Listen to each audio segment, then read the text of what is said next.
Hello बच्चों, कैसे हैं आप सभी। तो आज मैं एक ऐसी बात बताऊंगा आपको जिसको सुनकर शायद आपको लगेगा यार ये तो हमने कभी सोचा ही नहीं भाई। ये मेरे सामने जो खुला हुआ है ये सीबीएसई का क्लास 12 का 2022-23 का फिजिक्स का थ्योरी का सिलेबस है।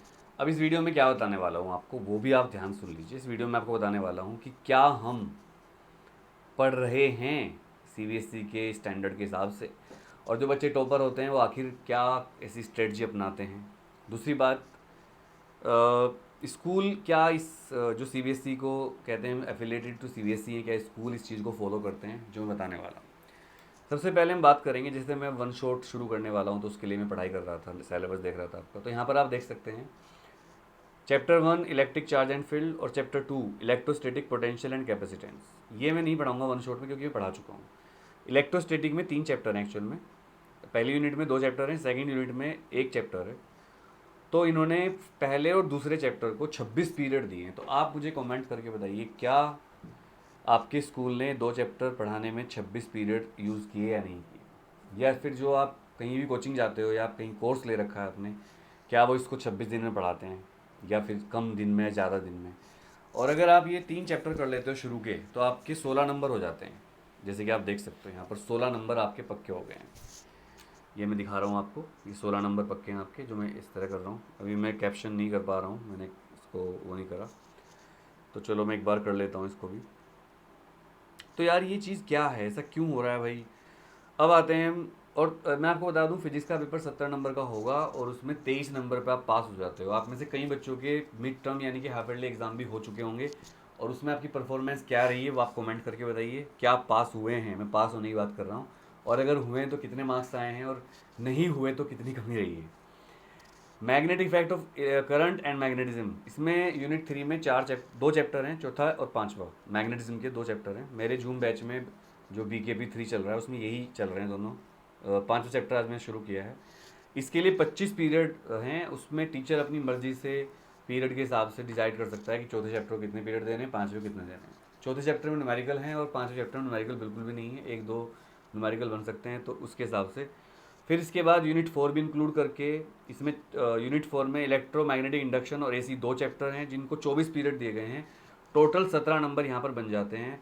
और अगर आप ये चैप्टर कर लेते हो यहाँ तक 7 तक तो आपके 23 नंबर बन जाते हैं।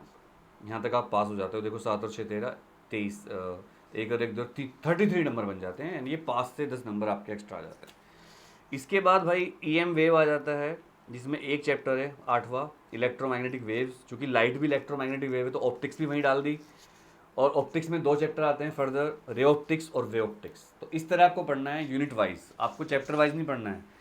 देखो EM वेव पहले होता था फर्स्ट बुक में, अगर जो नई बुक छपी है उसमें शायद सेकंड बुक में आएगा। पर लाइट भी इलेक्ट्रोमैग्नेटिक वेव है, तो उन्होंने EM वेव को, रे ऑप्टिक्स को और वे ऑप्टिक्स को एक साथ माना है। और जब आप EM वेव, रे ऑप्टिक्स और वे ऑप्टिक्स पढ़ लेते हो तो आपके बन जाते हैं टोटल 34 पीरियड, जिसमें EM वेव को केवल 4 पीरियड दिए गए हैं, और आपके 18 नंबर और ऐड हो जाते हैं। तो 33 + 18 कितने हो गए, ये कमेंट करके बताइए कितने नंबर आप ला सकते हो। इसके बाद डुअल नेचर में एक ही चैप्टर है, 11वां, जिसको अलग रखा गया है बिल्कुल। 8 पीरियड दिए गए हैं इसके। और अगर इसके साथ एटम और न्यूक्लियाई चैप्टर मिला दें यूनिट 8 और 7, तो ये 12 नंबर का यहाँ पर जुगाड़ हो जाता है हमारा। तो अब आपके कितने नंबर हो गए, 33 + 18 + 12, कहाँ तक पहुँच गए आप 70 में से बताना। Last but not the least chapter है हमारा यूनिट 9 इलेक्ट्रॉनिक डिवाइसेज, जिसमें 14वां चैप्टर है। और ये चैप्टर अब बिना दांतों का शेर है, क्योंकि चैप्टर हमारे टाइम पर क्या उसके बाद भी बहुत भयानक चैप्टर था, पर अब इस चैप्टर को बहुत रिड्यूस कर दिया गया है। बट अभी भी ये चैप्टर बहुत खतरनाक है, इसको ध्यान से पढ़िएगा। तो ये 10 पीरियड में 7 नंबर देता है आपको, और टोटल आपके 160 पीरियड हैं। तो यानी कि CBSE मानकर चलती है कि स्कूल आपको 160 पीरियड तक पढ़ाएगा। पूरी फिजिक्स करने में 160 पीरियड खर्च होते हैं। अगर मैं एक पीरियड को 1 घंटा मान लूँ तो 160 घंटे चाहिए हमें पूरी फिजिक्स पढ़ने में। तो दोस्तों आप मुझे बताएंगे, क्या आप 160 घंटे पढ़ेंगे, और 70 नंबर टोटल है यहाँ पर। तो इस तरह आपको सिलेबस के हिसाब से पढ़ना है, और पूरा सिलेबस यहाँ पर नीचे दिया गया है CBSE का। एक एक टॉपिक आपका होना चाहिए। अगर कोई भी टॉपिक छूट रहा है तो आप उसको दोबारा पढ़िए। अब मैं वन शॉट शुरू कर रहा हूँ आज से। वन शॉट में आपको बहुत फ़ायदा होगा। मैं 3rd चैप्टर शुरू करूँगा, ठीक है, और फिर जल्दी ख़त्म करेंगे इसको। और वैसे आप मेरा जूम बैच ज्वाइन कर सकते हैं 9,994 रुपये में केवल। जो 15 दिसंबर तो कोर्स खत्म हो जाएगा, उसके बाद रिवीजन बैच लॉन्च करेंगे एक, आप लोगों के लिए फ्री रहेगा और बच्चों के लिए उसकी फीस रखी जाएगी थोड़ी सी, शायद 2100 रुपये। तो ठीक है बच्चों, यही बताना था। इस तरह पढ़िए तो फिजिक्स में आप टॉप कर सकते हैं। और हाँ, जो बच्चे कॉम्पिटिशन की तैयारी करते हैं, ये बात मैं बहुत दिन से कहना चाह रहा था आपसे, तो एक बहुत बड़ी गड़बड़ हो रही है आजकल हमारे देश में, बताता हूँ। जो बच्चे कंपटीशन की तैयारी करते हैं, उनको कोचिंग वाले इतना चढ़ा देते हैं कि वो सोचते हैं हम IITian बन गए या हम डॉक्टर बन गए, और वो फिर बोर्ड को नेगलेक्ट करने लगते हैं और बोर्ड के सिलेबस की मजाक उड़ाने लगते हैं।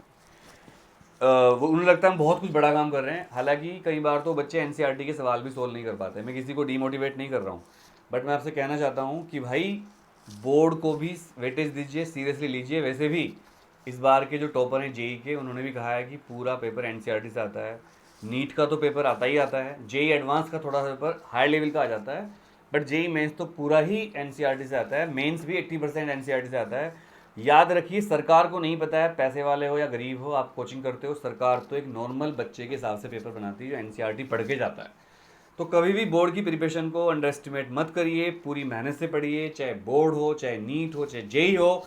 और कोचिंग वाले जो आपको चढ़ा देते हैं न्यूमेरिकल करवा के कुछ बड़े बड़े रेस्ट नहीं खाली दे के, उससे आप अपने आप को ये मत सोचिए कि आप थोड़ा अलग चले गए। ठीक है, चलिए, thank you very much, love you all, जय हिंद।